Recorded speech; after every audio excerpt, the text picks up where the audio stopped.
humarap sa akin. Bakit ituloy ang peace talks, yan ang gusto ninyo? Iba yung sinasabi mo kanina! Eh, siyempre, inambos ninyo ako, anong gusto mo? Oh, paano kayo mag-peace talks nung napatay ako?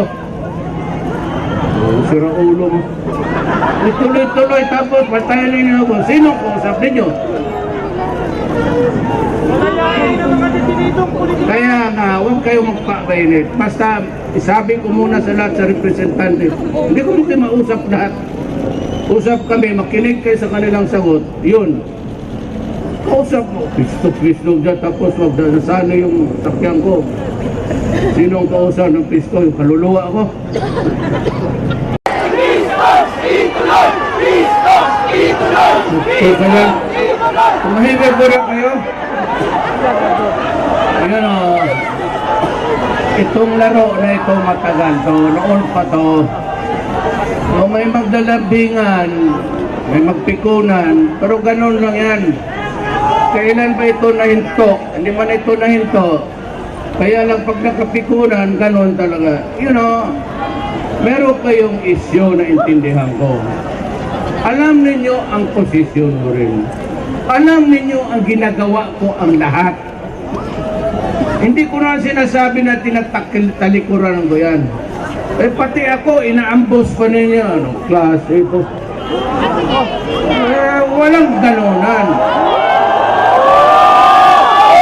Pag pinanon ninyo ako, ito talikod na talaga ako. Babay na lang.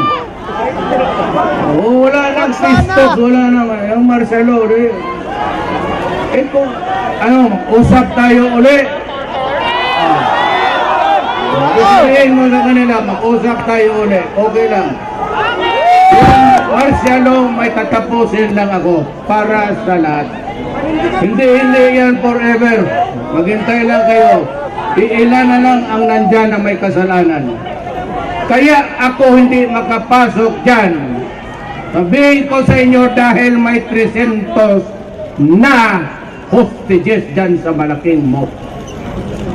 Binawalan ko ang militar to assault kasi sabi ko madadamay ang 300.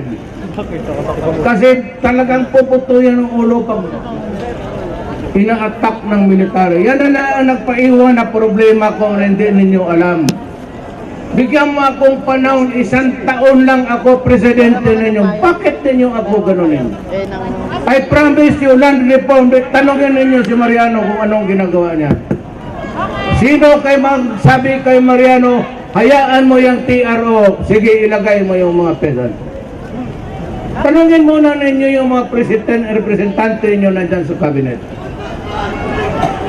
Ay, wag muna. Tapusin mo ako dyan. Kakaagad, pag start ng yun, nagbigay ako 1 billion para sa mga mahirap. Ngayon, hindi ako may-ari ng pera ng Pilipinas sa tao.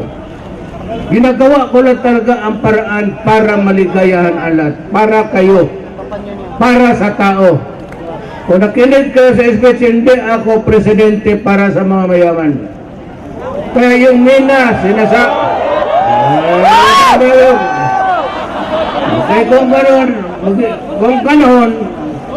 kung gano'n ang tratamente ninyo sa akin, parang kalaban, hindi ko natin usap.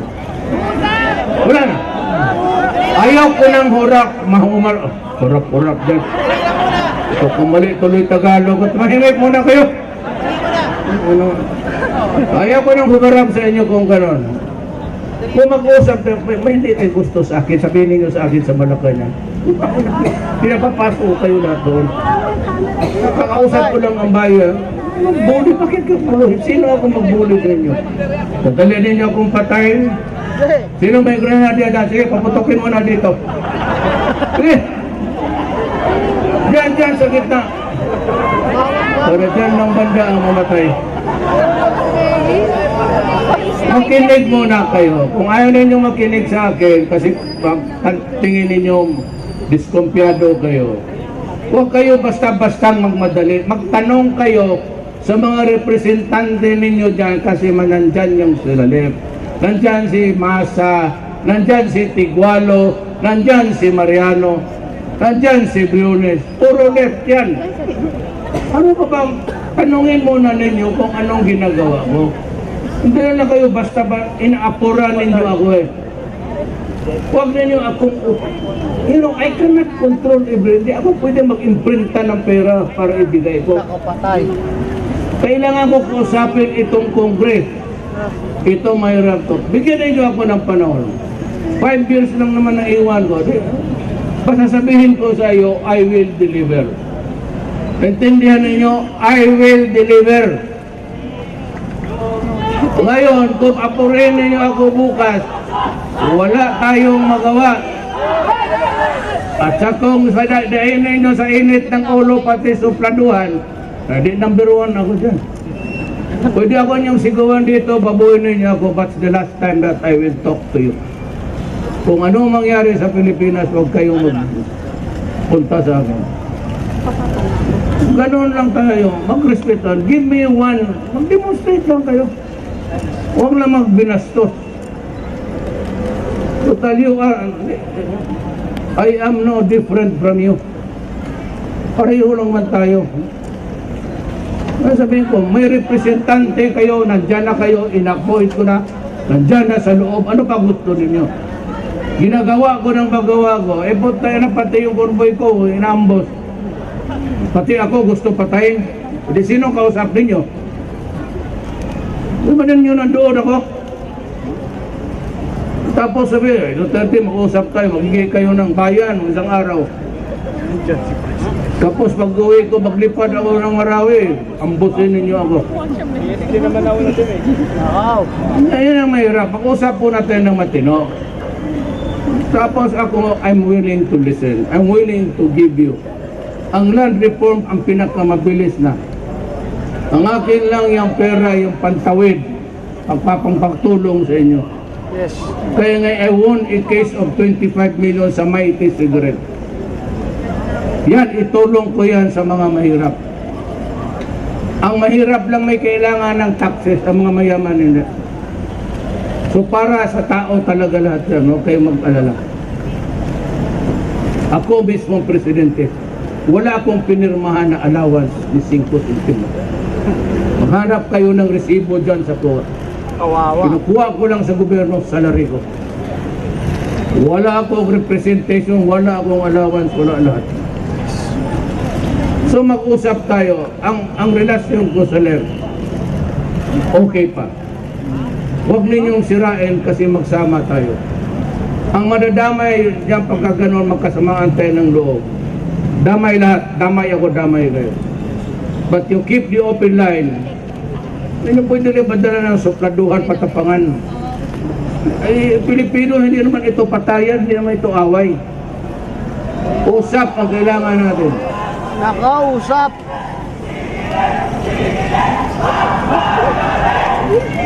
Ano yan? Singilin daw.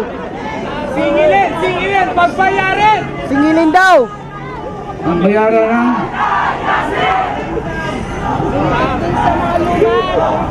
Militarisasyon, itigil daw po. Ituloy daw yung pistok.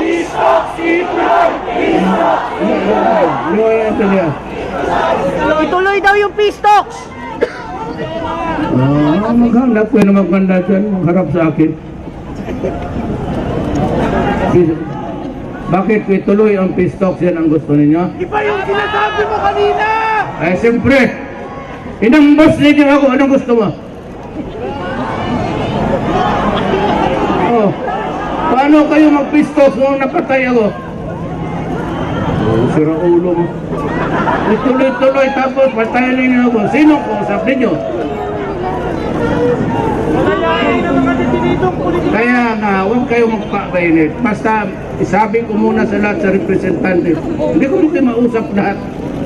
Usap kami, makinig kayo sa kanilang sagot. Yun. Kausap mo. Pistok-pistok dyan, tapos magdasana yung sakyan ko. Sinong kausap ng pistok? Yung kaluluwa ko.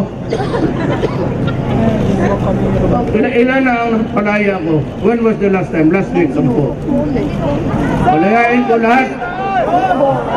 Maghintay kayo. Hindi lang, ano yan, automatic. Bakit? Papayag agad ang militar. Papayag agad ang mga korte.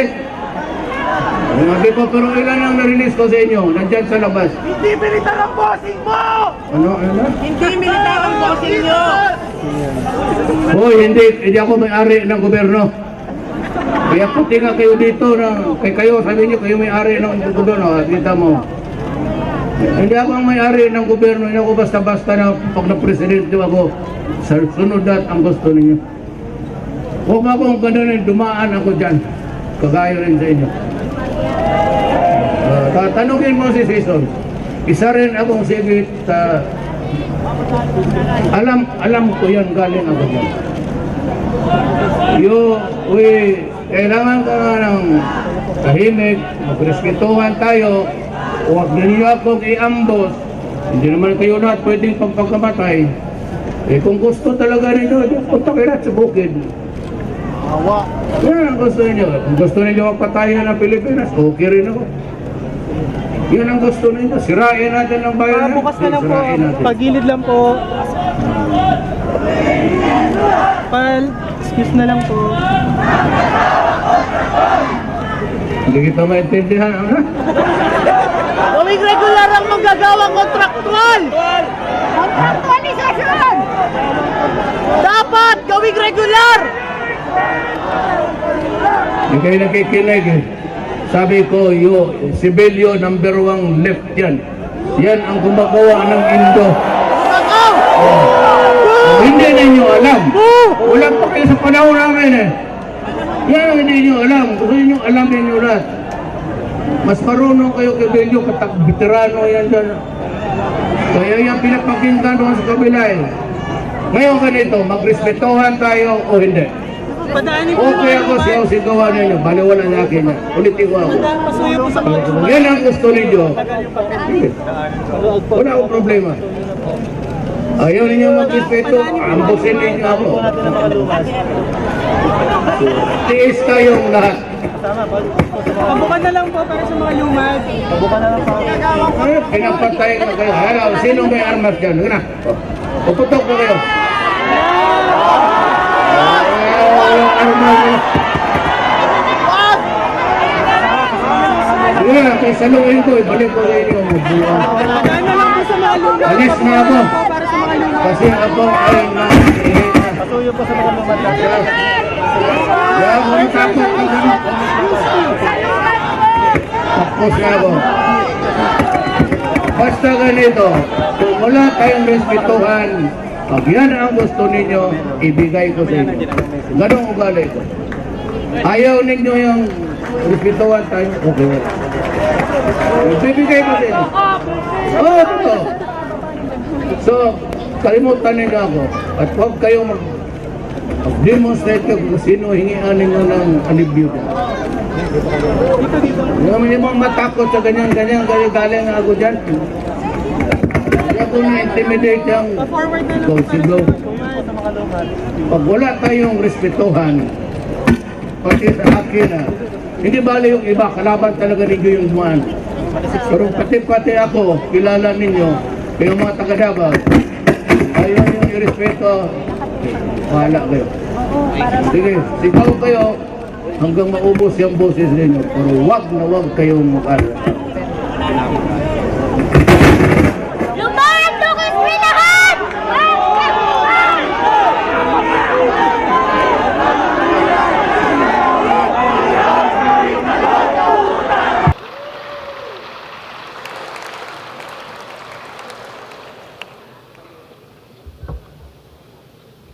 Yan man ang sabi nila. Philippines is so corrupt, it's so lousy, that if you kill all congressmen, senators, and the president, we will have a new day.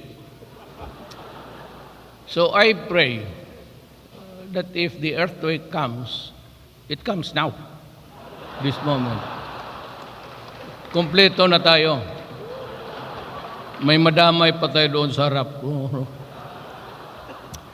We will tala sa cabinet na ano. Kaya abutan ako ng tupak, magbaba dito ako, ngayon bahala na kayo dyan. I'm going home. One estimate pegs economic losses at 3.5 billion a day due to traffic congestion in Metro Manila.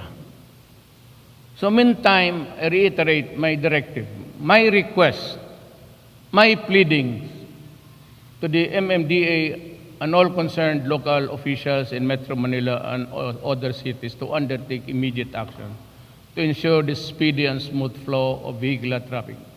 Reclaim all public roads that are being used for private ends. Marami dyan. And again, I ask Secretary Anyo to see to it that this is enforced. If there is a mayor or a governor or kung ano kang sino kang demonyo ka, i-suspend mo, Sir Anyo. Give him time, and if he cannot, if he is not up to it, then papahingayin mo na lang. Suspend mo na. Wala talagang magawa. They just keep on pleasing their own constituents just because there is a constituent, a leader. Ganun kayo eh. The only way to do it, anyway, me, I have no problem. Me, I am an inutile official. Me, I cannot run anymore. Me, after 6 years, I might lose my head. Wala na ako. No more challenges in politics. No more mountains to climb. I will just do my duty. And most of my cabinet members are actually military men. You know why? Gusto niyo malaman? Do not be embarrassed. Atin-atin na lang ito. Huwag mo na silang pansinin yung mga ano dyan. Parang nag-meeting-meeting lang tayo dito. Yung parang nagpulong-pulong lang. Do not mind them. Kung tingnan kasi ninyo, mahiya kayo. Kasi ganito yan. My penchant for military men. I want to ingratiate myself to them. What? I was elected by the people, not by the military, not by the police. But why do I have this predisposed to? Kasi utusan sila madali. Kasi pag sinabi mong walang korupsyon, walang korupsyon. Kaya lang, ang military, just like any organization, pag ang top dyan, general o ang commander-in-chief, kukorrupt yan lahat. Pero kung sabihin mo na matino, they will follow. So Boracay, I sent si Mato. Sabi ko, puntahan mo nga doon. Is John si Mato here? Si Roy? Yeah. Ito si Roy, nakilala ko to sa Mindanao. Hindi ko man niya kilala. Mindanao. Na mayor kasi ako 23 years. So all of them passed by Mindanao. Kilala ko. Pag inutusan mo, kaagad. And they know that I will not give illegal orders for them to implement. Alam nila, abogado ako. Sabi ko, sundin lang ako ninyo. Kaya I was surprised when I ordered si Mato to go there, to Boracay. Sir Frank. Alam mong ginawa niya? The next day, lumabas siya doon sa Daily Mirror. Naglalakad siya doon sa beach, naka-t-shirt ng blue, at yung mata niya nandoon sa dalawang Caucasian na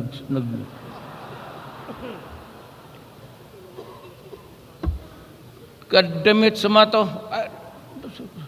Akala ko ba inutusan kita? Yes, ano? O bakit ka nagpalakad-lakad dyan sa beach? Tingnan mo yung nagkabikini na dalawang puti. Sa napadaan lang ako, sir. Kuya, trabahuin mo yan, ha? And they did it in 6 months' time. Of course, with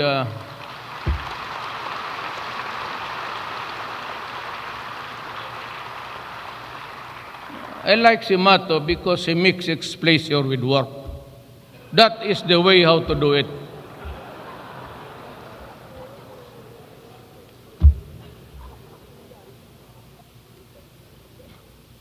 I give you until the last week of the year, yung sa September na, to do the clean the LGUs. Walang mangyari dito. We shall continue to invest in the countryside through agricultural programs that will increase the productivity and income of small farmers and fisherfolk. We shall ensure the full implementation of the rice tarification law, including the Rice Competitiveness Enhancement Fund. This will safeguard the livelihood of small farmers through provisions of modern farm equipment and machineries, seeds and credit, and extension services. I also have not forgotten my commitment to uplift the lives of coconut farmers and further develop coconut industry through the urgent utilization of the Coconut Levy Fund. That is 100 million. Kaya ako very careful until now, wala akong nakuha. Look, it is really hard to look for an honest man. I must admit it. Baka ako hindi ko rin kaya. I do not have that one. Itong Coco Fund na ito yung naiwan sa nung kay Marcos na levy fund. This is sacred money. This money was taken out of the pockets of the Filipinos arbitrarily. Wala kang magawa ni Marcelo. Ito na yan. Kaya itong Coco Levy Fund, kung sabihin mo lang, tama ang Supreme Court, hindi mo pwedeng maibigay, sabi mo sino, you can no longer trace the truthful owner of the land. Ang plano ko, kung gusto ninyo, you save the money. You invest the money, mag-abot yan ng mga more than 100 billion. Ilagay na lang ninyo ng trust fund for the government. So, mga 5 billion. Ayun na lang ang gastusin ninyo to reserve the money. Rather than do it parang sprinkle na ibigay mo sa mga tao, you cannot, sabi ng Supreme Court, tama sila, you can no longer trace the genealogy of the owners, the original owner. And sometimes it would fail. I will not act on that until I find the man. Wala pa akong nakuha. I have yet to look for the man. Hanggang ngayon naghahanap ako, wala akong nakita. Kasi malaki ito. And this will, if you assign a corrupt idiot there. Kaya ang gusto ko, o baka nagustuhan rin ninyo, ideposito ko na lang. Let it remain as a remembrance to the people who lost their at that time. Tapos yung 5 billion, yun yung to improve the improvement sa replanting sa coconut. 5 billion, that's a big money. Pero kung ibigay mo, light sprinkler, walang mangyayari. Yung magtigabigay, kukuha yan. Yung pupunta. That's why itong land bank na ito, pag hindi ito na, you're called land bank. But you are now the #1 commercial bank in the Philippines. What the heck is happening to you? You are supposed to finance agricultural enterprises and endeavors. Bakit wala? Bakit? Why can't you just buy a few wagons or whatever, go to the countryside and ask the people if there are cooperatives, tulungan ninyo to form one. Pag wala, tignan ninyo na maibigay ninyo for replanting of the coconut, to revive the coconut industry. Pahiramin ninyo ng pera plus the money, nung sabi ko, of the coconut levy. That is sacred money. Land banks should go back to land. Why are you mired in so many commercial transactions? Bumalik kayo where you were created for, and that is to help the farmer. Ilang administration na wala. You better decide on that. I will give you until the end of July to give me a plan. Or else, I will ask Congress to reconfigure you whatnot. Wala kayong... I'm asking now, Congress, pag wala sila, if there is no viable plan for that, for the farmer, and it is just all commercial transaction, might as well abolish it. And give the money to the congressmen for their development funds. O, mas makatulong ba? Diretso eh. Ayaw ninyo? O, ayaw doon nila. Sir Frank, mo na lang galawin. I once again urge both houses of Congress to pass a more responsive version of the bill establishing the Coconut Farmers Trust Fund to ensure the accelerated utilization of the Cocoa Levy Fund for the well-being and empowerment of the coconut farmer. We recognize the urgent need to ensure the sustainability and availability of resources and the development of alternative ones. In this regard, I trust the Secretary Cosi shall fast track also the development of renewable energy sources and reduce dependence on the traditional energy sources such as coal. Finally, sustaining our gains entails a national security posture capable of defending the country from external and internal security threats. Defense Secretary Lorenzana, together with the gallant men and women in the armed forces, is at the forefront of this fight. We expect support for the legislative initiatives aimed at strengthening defense-related systems, such as the proposed National Defense Act and the Uniform Personnel Separation Retirement Pension Bill, and the revival of the mandatory ROTC grades 11 and 12. Very important. Alam mo, pag maggira-gira, 10 out of 10 hindi marunong hawak ng baril to defend even his father and mother and brothers and sisters. Itong mga bata ngayon, they're bereft of the patriotism and the love of country. Balik sila dito. I think a military training would be good for everybody. Wala, sige lang. Shabu. Maya, namatay. Duterte, extrajudicial killing. Report to the ICC. Okay. If you can provide me with a good comfortable cell, heated during winter time, I want to go. And an air condition during hot weather. And a conjugal visits unlimited para we can understand each other. We are aware of the fact that there are times in AFP and PNP personnel, while in the performance of their duties, get unjustly sued, providing them with free legal assistance to help and boost their morale. My fellow citizens, to borrow the words of Churchill, akin to, this is mine. We are now entering a period of consequences.